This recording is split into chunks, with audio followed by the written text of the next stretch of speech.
Andy and I are so happy to welcome Paul Mescal to the watch. He has been like one of our favorite performers this year, watching him in Normal People as Connell. And Paul, I'm so glad you took a minute to talk to us here, man. How you doing? No, I'm so good and so delighted to be on with you guys. Yeah, it's been a crazy, what is it, 4 weeks now at this point. But yeah, it's great to still get the opportunity to talk about the show, and yeah, really excited. So Andy and I were joking about how we've been talking about Normal People a lot over the last couple of weeks, almost to the point where we've kind of like run out of angles to hit here. But we were thinking about, I think we're ready to pivot to Jamie. You know, I think we've really decided maybe it was Jamie's story all along. That guy needs a sequel. That guy needs a sequel. That guy needs to be in a lot of therapy and maybe be removed from the equation. I didn't say it, but no. but I do think that in the pursuit of a new angle on the show, if you've been speaking about, you know, Connell and Marianne's potentially doomed romance for weeks, I think it's time for the hard pivot to what about Jamie? What we need to talk about Jamie. Yeah, we all do. We need to talk about Jamie. No, look, what I'm finding great joy when people talk about Jamie is that Fionn, who plays Jamie, he's one of my best friends, and to see the vehement hate he is receiving, I just keep messaging him being like, you are clearly doing something amazingly right, so congratulations. But yeah, he's an amazing actor, and to get kind of elicit that response from an audience is incredible. It was almost not a mistake, but everyone almost did their job too well, because all of the other actors on the show are so good at being so wrong for Marianne that it almost clears the lane for Connell. Yeah, no, they do all the work for us. We just have to show up. But no, the ensemble cast that Louise and Lenny assembled. Louise is the wonderful casting director who's involved from the start. But you really get a sense, because it's a visual medium, it's not a book, that you're seeing real people with real faces and real stories behind them. And I think everybody plays them so well.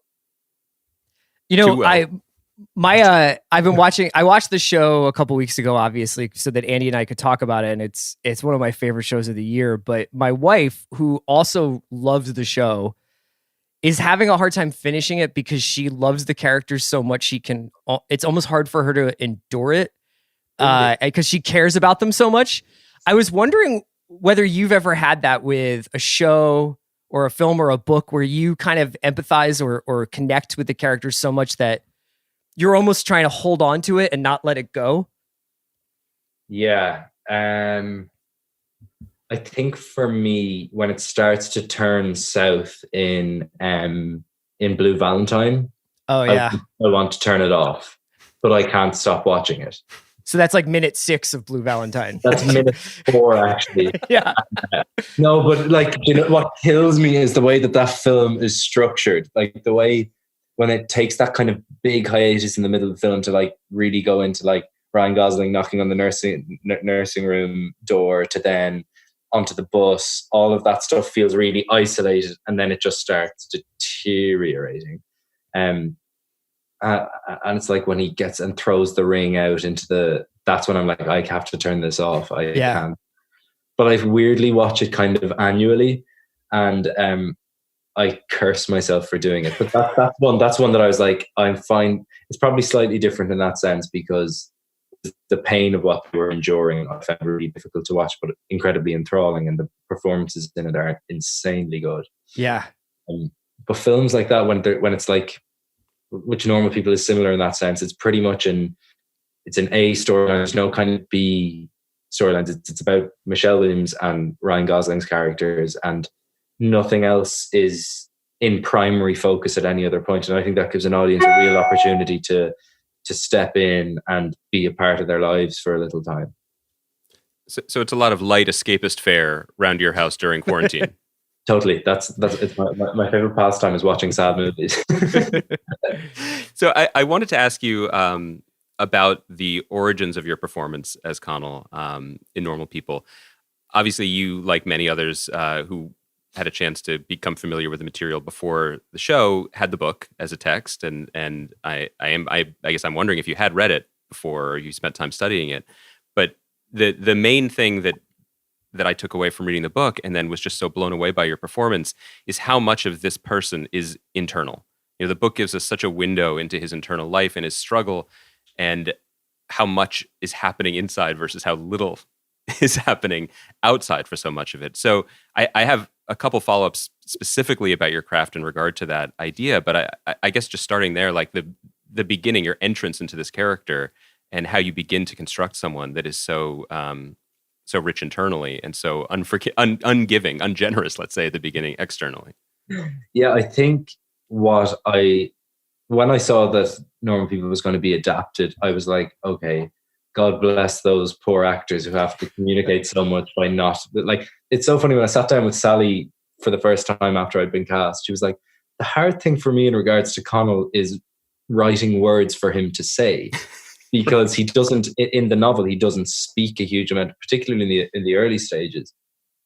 And then after that kind of fear, my own personal fear subsided, I was kind of like, okay, this is actually a real gift, because oftentimes scripts are overly didactic in terms of explaining characters' feelings, thoughts, wants, and actions. Whereas with this, there's an opportunity to live with a character for a long period of time and slowly allow the audience in. And that's, I think, a real gift and isn't common a lot of the time. So for me, in terms of preparing for that, it was a lot of rereading and reading the books and isolating those thoughts that are happening to him internally in all of those scenes, particularly in the early stages. And it was about kind of the thoughts being as available to me as the script was, because the kind of, with a lot of things, the thoughts generally are the things that motivate your choice to speak. And what Sally has done with that book is she's given you a real clear mental roadmap of how Connell's brain works, I think. And that was my way into it. So were there lines in particular from the book, thoughts that Connell has in the book, that you would, keep at the forefront of your mind while performing, that weren't even necessarily given voice in the script? Yeah, I think so. I think that's, for me, that's what's interesting about acting anyway. It's not about like memorizing the lines and saying them. It's about figuring out what is either A, eliciting a response from your character, or B, what is the things that you're not saying? What are the things that are like popping into your head? What is the thing that your body wants to do? And how are you also trying to appear like a real person who's unfazed by this, which Connell does a lot. He just puts up this kind of stoic, yet, what's the word? It's like, I still feel that Connell is available to an audience, even though he's not really available to himself a lot of the time. Yeah, well, that's because you do something that just blew me away over the course of the series. It's not just the words that seem sometimes to be fighting out from a deeper place. It's that sometimes breath or sounds come from you as part of your performance. And I know I make it sound sillier than it is, and it's actually quite moving. It feels as if things are escaping like steam from a kettle at times, and that suggests that kind of internal life. And I imagine you, like many other actors, don't like to diagram exactly what you were doing, because it might not be as conscious as that. But I'm curious about that, because it's very prevalent over the course of the series and very powerful. Yeah, I actually don't know what that is, but I know that generally, if I was actively listening to Daisy in a way that was true and real, she would say things. She says things to Connell, like in that first scene with Marianne, when she's like, "You should give me grinds, Connell." That scares the shit out of him. And if I'm really listening to that, I might not have a line, or nothing might come out. But if I'm like, I suppose those noises or grunts or inhales or exhales aren't scripted, and I was just really glad that Lenny and Hetty seemed to like that being involved with his character, and it's also in the book. Like Sally kind of details his grunts and kind of inhales, and that being a thing, but it wasn't something that I didn't prepare what those sounds sounded like at the same time. One of my favorite couple of moments happen a little bit earlier in the season when you're first at Trinity, and I talked to we when I had Lenny Abramson on, we talked about these moments, but those quick things where you're reading in the library or walking across campus with your backpack actually, to me, are almost as informative as some of the dialogue scenes that you have during those episodes. I really loved just watching the character acclimate himself to these new surroundings and this new environment, because it was really resonant, as somebody who's left town to go to another town a couple of times, but especially at that period in your life where you're like kind of pretending to be somebody, but you're also trying to figure out. I was wondering, like, this may be silly, but do you stay in character when you know that what you're doing is essentially these connective tissue shots to show this is what Connell does on like a day-to-day basis? He's in the library, he's walking. Are you thinking as Connell as you're doing those things? Yeah, I think so.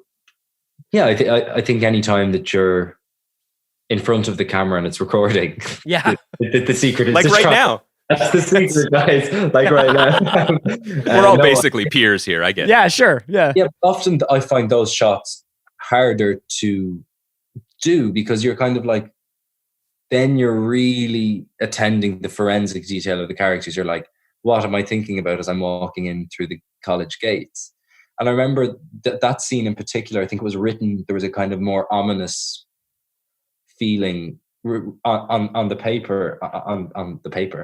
page when Connell first walks through the gates of Trinity. And I think it's framed so wonderfully in the show because for you guys, I don't know if you know about Trinity, nor do I think you have to feel how big that moment is for him. And for like somebody who went to Trinity, I know that feeling of walking through the arches. It's like people talk about it, but on the page it was kind of written that there was a heaviness to him and that he was uncomfortable with where he was. But I think that moment, I remember talking to Lenny about it, and I was like, I have this feeling that when he's walking in here, no matter how heavy he's feeling or what he's trying to wrestle with in his mind, this is a moment that he has dreamt of. So there's like a small moment where he's kind of half smiling to himself, and he looks up and he goes, I have achieved this. I have arrived in this place. And that to me is something that you can actively play. That's something that choice comes to you when you're trying to address how this character is feeling when he's walking into a place. And when you're reading, I'd like to typically read like when they're setting up, like read the book. Sure. So that they're in it, so you're not going and action and reading. Yeah. So, but yeah, those little ones are tricky to play because it's really hard to individualize the character at those moments. But that's the challenge of it, I suppose.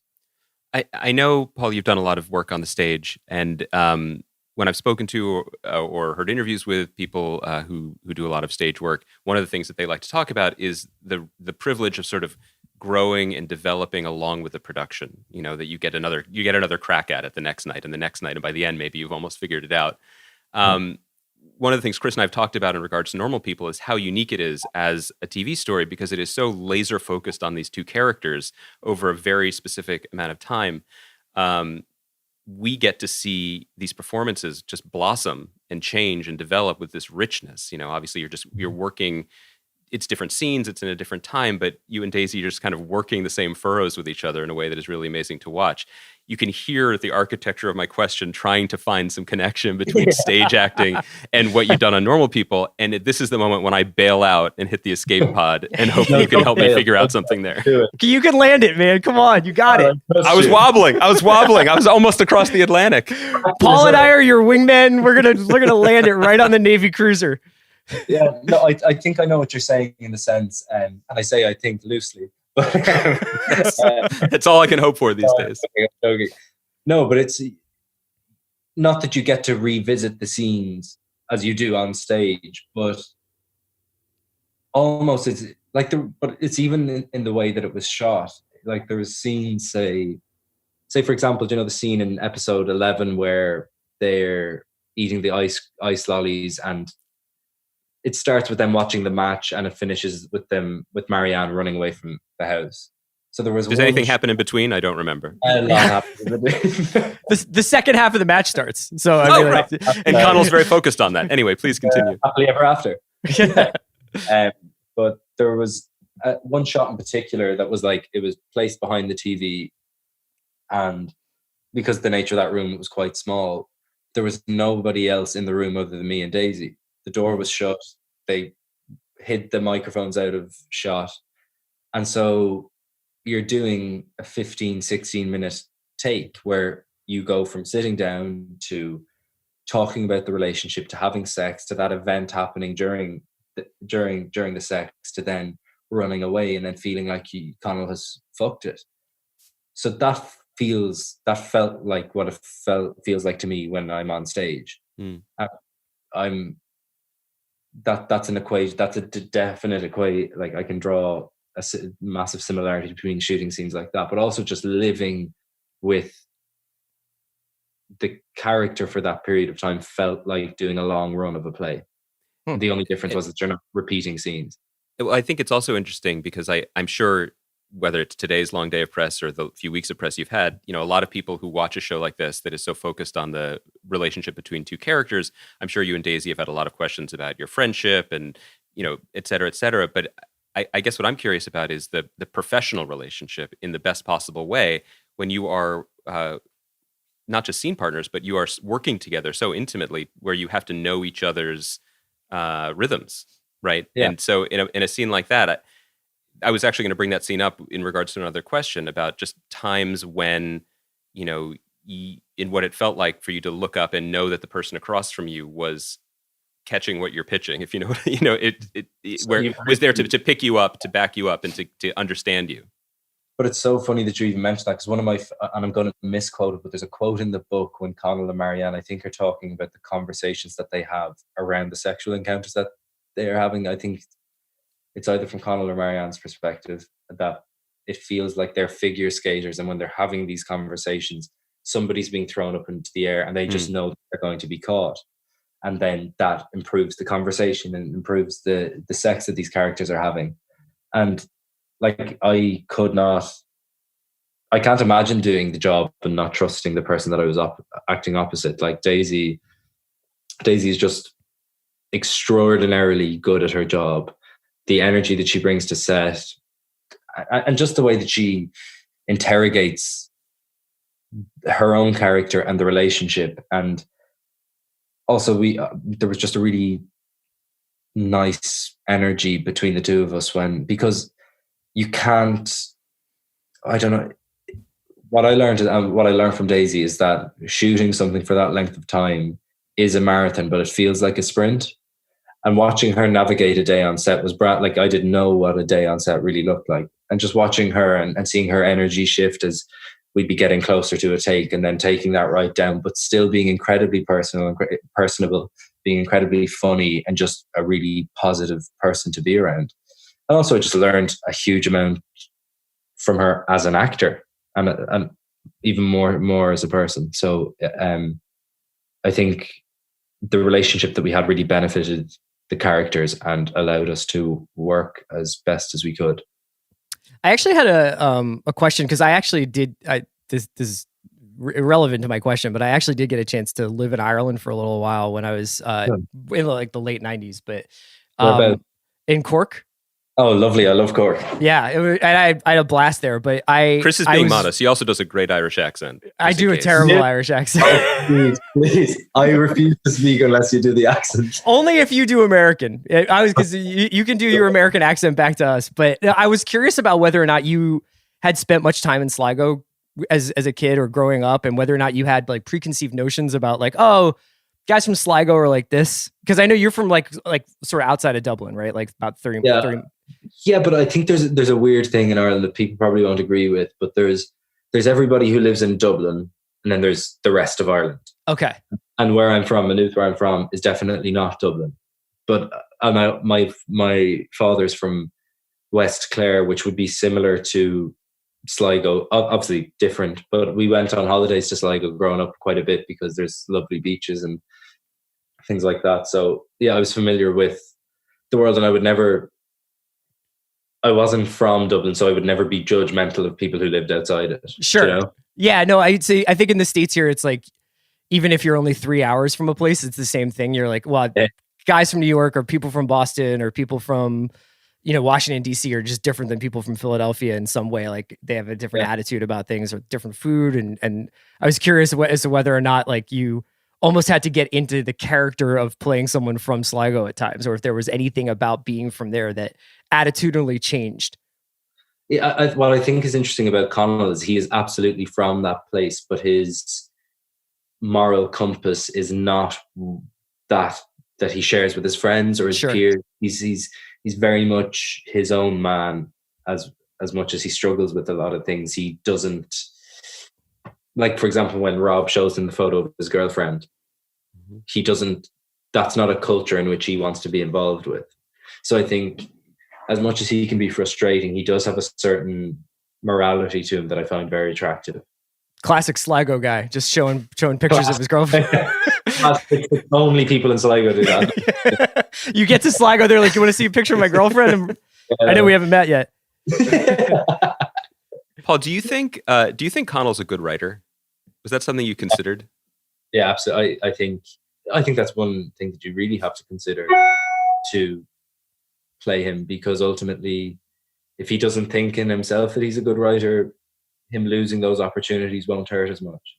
But if he genuinely believes that he has the capacity to succeed, those rejections are going to sting. And I think he's got all. When I look at writers and the writers that I know, he possesses the same outward qualities that they have. He's slightly back-footed. He's incredibly internalized. He absorbs the world around him in a very, like, and analyzes detail minutely. And I definitely like to think that he will be and is a successful writer. Do you think he mostly writes about Jamie? He has 3 novels dedicated to Jamie, and they're just called Jamie Part 1, Jamie Part 2, and Jamie Part 3. Jamie's Struggle. What I think about Jamie. The end of the series more or less matches the end of the book, although I think there are some very clever decisions made in regards to how the news of the scholarship is presented and the way that it's lived on screen. As the person who has spent the most time with Connell, maybe even more than Sally Rooney has, how do you feel about the ending? Does it feel appropriate to you? Does it feel happy to you? Where do you land on it, both as a participant in it and then maybe someone who's even watched it? I think that tonally, the ending of the series fits the show that we made. I think it is incredibly joyful and something to be celebrated. I think it is also something that makes me very sad. And I can't describe to you why I feel sad, because ultimately what they're doing is the right thing. But I think from Connell's perspective, I think the reason, and I've interrogated this a little bit, is the reason that I feel sad for Connell is that he's finally gotten to the point where he is happy-ish with who he is. He's in a position where he can express love and intimacy with the person that he loves. And people are starting to like his work as a writer. And those things have just kind of crystallized for him. And suddenly he knows in his heart of hearts that he can't exist there anymore. And the person that he loves is telling him to go, and he agrees with her.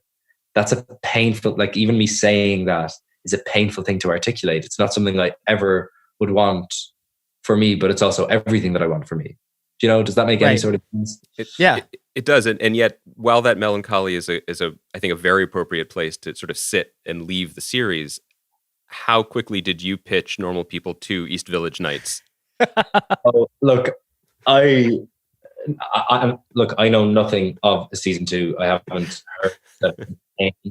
But in my, I've said this quite a bit, I don't see Connell as a fictional character. In my eyes, he's probably finishing up his master's in New York as we speak. Yeah. That's a weird, I've never had that relationship to a character where I'm like, if I feel so protective over him. And I also, the selfish part of my actor's brain is like, of course I want to continue playing him, of course. But I also know that with TV, when you make something that has had this response, sometimes it's best to just let it sit. And the wonderful thing about these characters is that they're still living and breathing. They will still have interesting lives at 30, 40, 50, 60.